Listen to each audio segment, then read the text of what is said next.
సాధారణంగా జనంలో ఉండేటువంటిది నిప్పు లేనిదే పొగరాదు అనేటువంటి ఫీలింగ్. ఆ ఫీలింగ్ని క్యాష్ చేసుకోవడం ప్రతిపక్షానికి సాధ్యమవుతుంది. ల్యాండ్ టైటిలింగ్ యాక్ట్ ఇప్పుడు ప్రతి రచ్చబండ దగ్గర చర్చ, ప్రతి టీ బంకు దగ్గర చర్చ. పెద్దగా చదువు అవసరం లేదు ఇక్కడ చర్చించుకోవడానికి.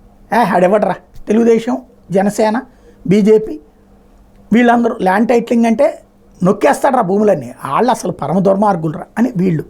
అదే సందర్భంలో ఎవడు భూములు నొక్కాడరా, నొక్కింది అసలు చంద్రబాబు కదరా, అమరావతి భూములు కూడా నొక్కేశాడు కదరా, అసైన్ భూములు కూడా నొక్కేశాడు కదరా అని వీళ్ళు. ఇద్దరు మాటల అస్త్రాలు సంధించుకుంటున్నారు. వీళ్ళెవ్వరికి అసలు ల్యాండ్ టైటిలింగ్ యాక్ట్ అంటే తెలియదు. పోనీ వీళ్ళందరూ ఆస్తిపరులు కూడా కాదు, వీళ్ళ భూములకి ఎప్పుడు ఏ ప్రాబ్లం లేదు.